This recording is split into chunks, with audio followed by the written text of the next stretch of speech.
जय माता दी भक्तजनों। माता जी का आशीर्वाद सदा आप पर और आपके परिवार पर बना रहे। आज से नवरात्रि पर्व शुरू हो रहा है। ये 9 दिन माता जी की भक्ति व शक्ति के 2 दिन होते हैं। आज से हम दुर्गा सप्तशती के अध्याय का करेंगे।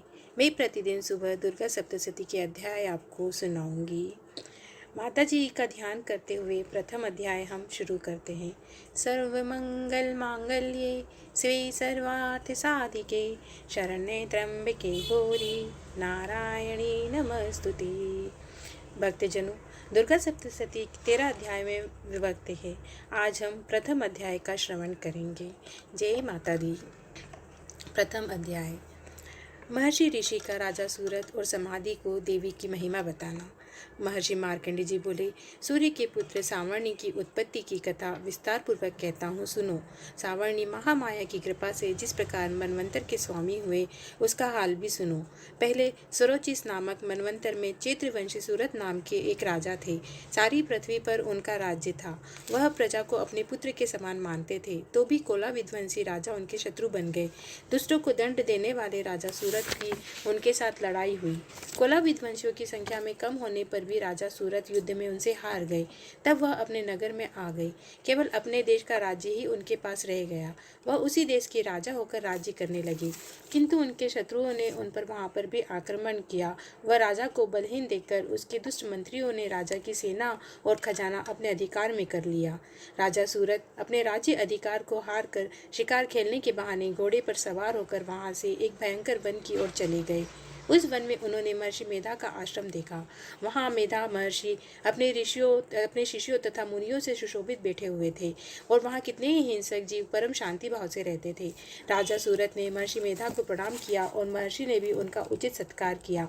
राजा सूरत महर्षि के आश्रम में कुछ समय तक ठहरे रहे।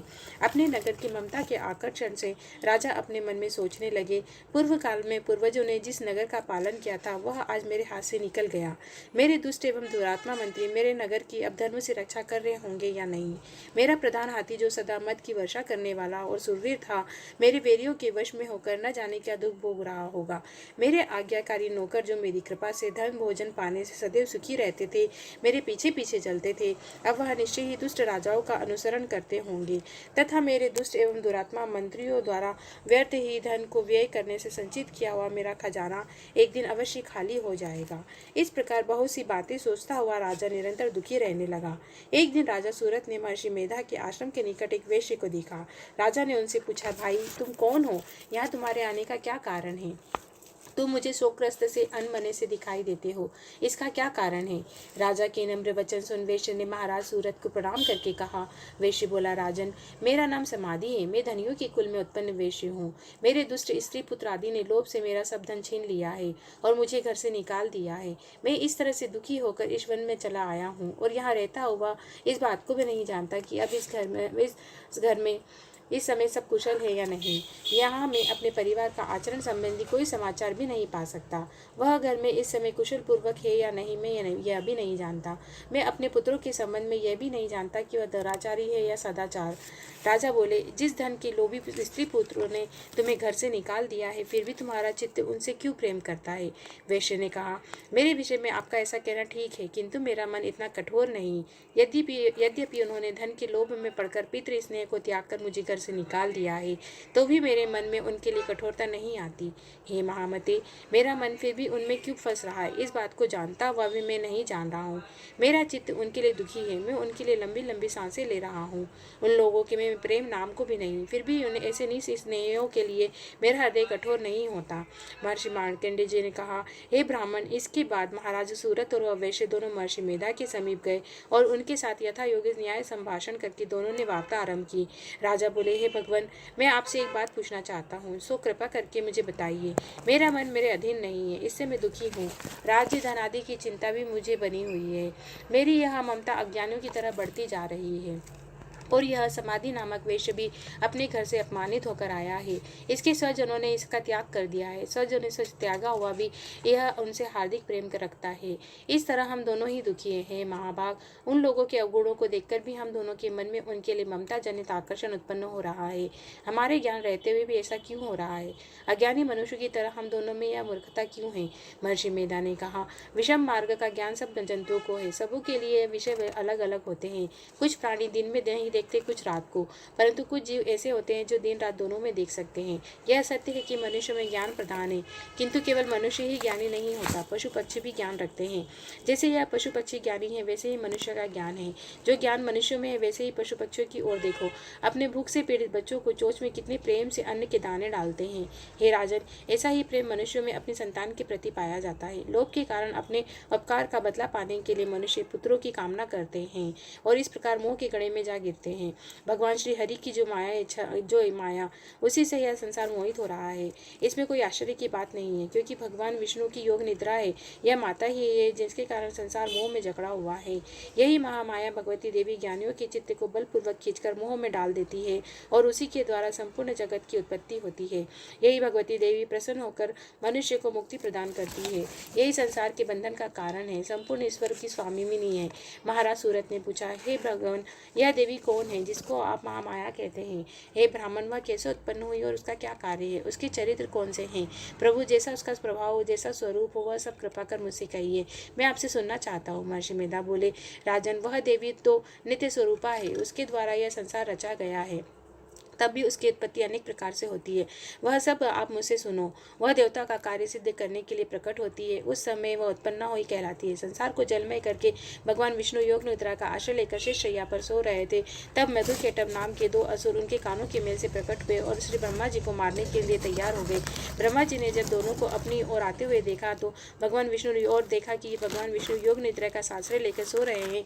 तो उस समय भगवान के जागाने के लिए उनके नेत्रों में निवास करने वाली योग निद्रा की स्तुति करने लगे। ब्रह्मा जी ने कहा, हे देवी, तुम ही स्वाहा, तुम ही स्वदा, तुम ही वसटकार हो। स्वर ही तुम्हारा स्वरूप, तुम ही जीवन देने वाली सुधा हो। नित्य अक्षर प्रणव में अकार उकार मकार तीनों माताओं के रूप में तुम स्थित हो। इनके अतिरिक्त जो बिंदु पद अदर मात्रा है, जिसका विशेष रूप से उच्चारण नहीं किया जाता, हे देवी, वह भी तुम ही हो। हे देवी, संध्या सावित्री परम जननी तुम ही हो। तुम इस विश्व को धारण करने वाली हो। तुमने ही इस जगत की रचना की है। तुम ही जगत का पालन करने वाली हो। तुम ही कल्प के अंत में सबको भक्षण करने वाली हो। हे देवी, जगत की उत्पत्ति के समय तुम सृष्टि रूपा होती हो, पालन काल में स्थित रूप हो और अंत में संहार रूप धारण कर लेती हो। तुम ही महाविद्या, महामाया, महामेधा, महारात्रि, मोहरात्रि हो। श्री ईश्वरी और बोध स्वरूपा बुद्धि भी तुम ही हो। लज्जा, पुष्टि, तुष्टि, शांति और क्षमा भी तुम ही हो। तुम खड़ग धारणी, शूल धारणी, घोर रूपा, गदा, चक्र, शंख, धनुष के धारण करने वाली हो। बाण, भूषणी, परिग, यह भी तुम्हारे ही अस्त्र है। तुम सौम्यतर हो। यही नहीं बल्कि जितने भी सौम्य सुंदर वस्तुएं संसार में हैं, वह उन सबसे बढ़कर तुम सुंदर हो। पर अपर सबसे पर रहने वाली तुम सुंदर ही हो। हे स्वरूपे देवी, जो भी सत असत पदार्थ और जो में जो शक्ति है, वह तुम ही हो। ऐसी अवस्था में भला तुम्हारी स्तुति कौन कर सकता है? इस संसार की सृष्टि पालन संहार करने वाले जो भगवान हैं, उनको भी तुमने योग निद्रा के वशीभूत कर दिया है। फिर तुम्हारी स्तुति कौन कर सकता है? मुझे भगवान विष्णु तथा भगवान शंकर को शरीर धारण कराने वाली भी तुम ही हो। तुम्हारी स्तुति करने की शक्ति किसमें है? हे देवी, तुम तो अपने इन उदार प्रभावों के कारण प्रशंसनीय हो। मधुकेटभ जो भयंकर असुर है, उन्हें मोह में डाल दो और श्री हरि भगवान विष्णु को जल्द जगा दो। इनमें उनको मार डालने की बुद्धि भी उत्पन्न कर दो। महर्षि मेधा बोले, हे राजन, जब ब्रह्मा जी ने देवी से इस प्रकार स्तुति करके भगवान को जगाने तथा मधुकेटभ को मारने के लिए कहा, तो वह भगवान विष्णु के नेत्र, मुख, नासिका, बाहु, हृदय, वक्षस्थल से निकलकर ब्रह्मा जी के सामने खड़ी हो गई। उनका ऐसा करना था कि भगवान हरि तुरंत जाग उठे और दोनों असुरों को देखा, जो कि अत्यंत बलवान तथा पराक्रमी थे और मारे क्रोध के जिनके नेत्र लाल हो रहे थे और जो ब्रह्मा जी का वध करने के लिए तैयार थे। तब क्रुद्ध हो उन दोनों दुरात्मा असुरों के साथ श्री भगवान पूरे 5000 वर्ष तक लड़ते रहे। एक तो वह अत्यंत बलवान तथा पराक्रमी, दूसरे महामाया ने उन्हें मोह में डाल रखा था। अतः श्री भगवान ने कहने लगे, हम दोनों तुम्हारी वीरता से अत्यंत प्रसन्न हैं। तुम हमसे वर मांगो। मांगो। भगवान ने कहा, यदि तुम मुझ पर प्रसन्न हो तथा मेरे हाथों से मर जाओ, बस इतना सा ही वर मैं तुमसे मांगता हूँ। यहाँ दूसरे वर से क्या प्रयोजन है? महर्षि मेधा बोले। इस तरह से जब वह धोखे में आ गए और अपने चारों ओर जल ही जल देखा तो श्री भगवान हरि से कहने लगे, जहाँ पर जल न हो, सूखी जमीन हो, उसी जगह हमारा वध कीजिए। महर्षि मेधा कहते हैं, तथास्तु कहकर श्री भगवान हरि ने उन दोनों को अपनी जांघ पर लेटाकर उन दोनों के सिर काट डाले। इस तरह से देवी श्री ब्रह्मा जी की स्तुति करने पर प्रकट हुई थी। अब तुमसे उनके प्रभाव का वर्णन करता हूँ, सो सुनो। जय अम्बे मात की जय, दुर्गे मात की जय। प्रथम अध्याय संपूर्ण। आप मेरे चैनल को सब्सक्राइब एवं तथा लाइक करें, जिससे मैं आपको दुर्गा सप्तशती के अगले अध्याय प्रतिदिन से ही सुनाती रहूं। जय माता दी।